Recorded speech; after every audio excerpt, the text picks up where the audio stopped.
교회 묵상 사도행전 7권 2주차 넷째 날 말씀 스토리텔링 두 번째 시간입니다. 먼저 기도합니다. 하나님 감사합니다. 하나님의 말씀을 보다 더 깊이 있게 또 우리의 생각과 또 우리의 상상력 또 우리의 질문들을 생각하며 이렇게 또 말씀을 보려고 합니다. 하나님께서 하나님의 지혜를 우리에게 주셔서 말씀을 잘 들여다볼 수 있게 해주세요. 예수님의 이름으로 기도합니다. 아멘. 이번 주 사도행전 16장 16절부터 32절까지의 말씀을 스토리텔링으로 어제에 이어서 봅니다. 자, 성경 이야기를 들으며 머릿속으로 그림을 그려보세요. 말씀 스토리텔링 두 번째입니다. 감옥에서 간수가 바울 앞에 엎드렸습니다. 바울과 신라의 찢긴 옷 위로 맨살이 나왔습니다. 맨살에 매를 때리니 살갗이 터져 피가 나왔습니다. 매 맞을 때마다 바울과 신라는 너무 아파서 신음을 내었습니다. 이렇게 한참을 때린 후 상관은 여봐라, 이놈들을 깊숙한 감옥에 가두어 든든히 지키라 라고 명령했습니다. 간수들은 바울과 신라를 깊숙한 감옥에 가두고 양발에 착고를 채웠습니다. 밤이 깊어가면서 바울과 신라는 아까 맞은 곳이 욱신욱신 쑤셔왔습니다. 그리고 양발에는 착고를 차서 몸을 제대로 움직일 수 없었습니다. 신라가 바울 선생님, 저는 젊어서 괜찮지만 얼마나 아프시고 힘드세요? 라고 걱정스럽게 물었습니다. 바울이 나도 괜찮다. 이곳에서 하나님께 기도하고 찬양 드리자 라고 말했습니다. 바울과 신라는 감옥에 갇힌 상태로 기도하고 하나님을 찬양했습니다. 그들은 아픈 줄도 몰랐습니다. 찬양하니 오히려 힘이 솟았습니다. 이렇게 찬양을 하고 있었는데 갑자기 우르릉 우르릉 쾅쾅 소리와 함께 큰 지진이 나서 땅이 심하게 흔들렸습니다. 큰 지진에 감옥 문이 활짝 열리고 묶였던 착고가 풀렸습니다. 간수는 잠깐 잠들어 있다가 심한 지진에 잠에서 깨었습니다. 후다닥 일어나 보니 감옥의 문이 열려 있었습니다. 간수는 이거 큰일 났군.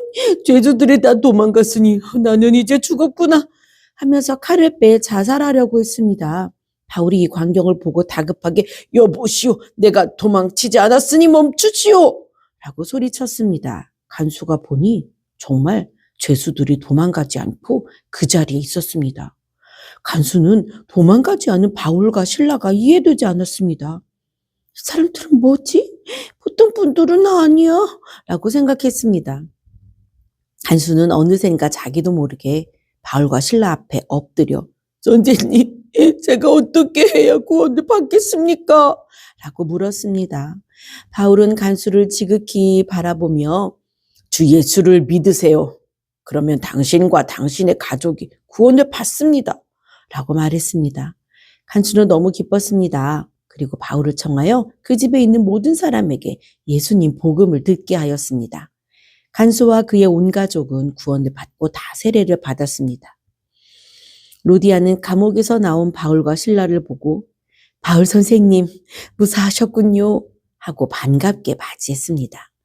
바울은 감옥에서 일어난 일에 대하여 말하였습니다.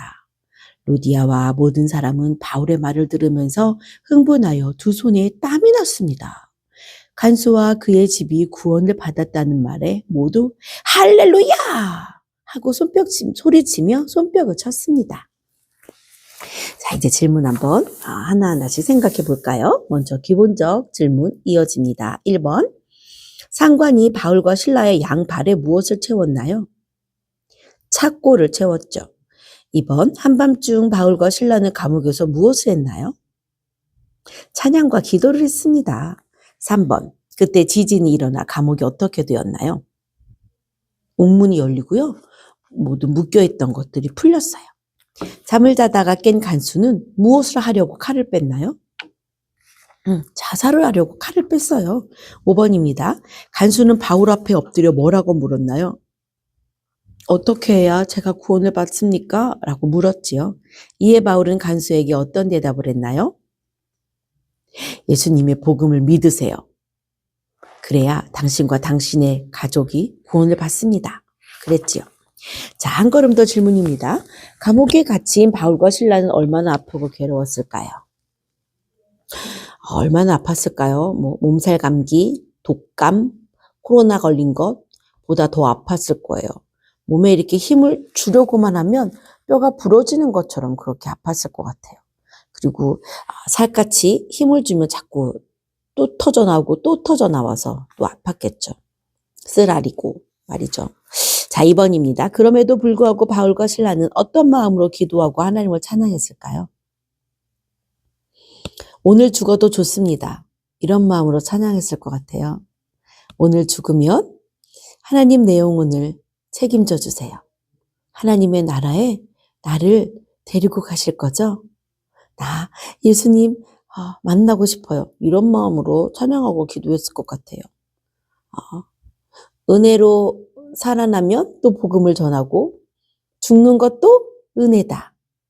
이거죠. 3번입니다. 간수가 바울 앞에 엎드린 이유는 무엇일까요? 사람의 상식과 사람의 생각으로는 이 바울과 실라의 이러한 행동이, 도망가지 않은 이러한 행동이 이해가 되지 않았죠. 간수는 이들이 바울과 실라가 자기에게 뭔가 잘못한 건 없지만 자기가 이들을 가두고 또 발에 착고를 채우고 감시하기 때문에 바울과 실라는 자기를 적으로 생각할 거라고 그렇게 여겼을 거예요. 다른 죄수들이 그랬었을 거니까 말이죠. 하지만 바울과 실라는 그러지 않았죠. 너무 사람도 달라 보였을 뿐만 아니라 이들은 자기들이 전하고 있는 그 복음 때문인가 보다 하는 그 복음이 진짠가 보다 하는 그 생각? 그럼 정말 하나님이 계시는 거야? 이들과 함께 해? 이런 생각에 엎드릴 수밖에 없었을 것 같아요. 자, 4번입니다. 주 예수를 믿으면 구원을 받는 이유는 무엇인가요? 하나님이 이 길밖에는 구원에 이를 수 있는 길을 만들어 놓지 않으셨어요. 이 방법밖에 없어요. 주 예수를 믿는 방법. 어떻게 보면 되게 쉽지만 어떻게 보면 또 되게 어려워요. 5번입니다. 구원받은 간수와 그의 가족을 보시는 하나님의 마음은 어떠셨을까요? 기쁘셨겠죠. 바울과 실라 역할을 잘 감당했어. 그런 생각도 드셨을 것 같고요. 하나님의 집에 들어올 사람들이 하나하나 늘어나는, 하나하나 하나님께로 돌아오는 사람들을 보며 되게 기쁘셨을 거예요. 오늘 주신 말씀으로 기도할까요? 하나님 감사합니다. 하나님께서 정말 원하시는 것, 하나님께서 진짜 기뻐하시는 것, 내가 어떻게 하기를 원하시는지, 내가 어떻게 해야 하나님이 정말 기뻐하시는지 알게 하여 주세요. 그리고 그렇게 살게 해주세요. 예수님의 이름으로 기도합니다. 아멘. 내일 교회 묵상 이어집니다.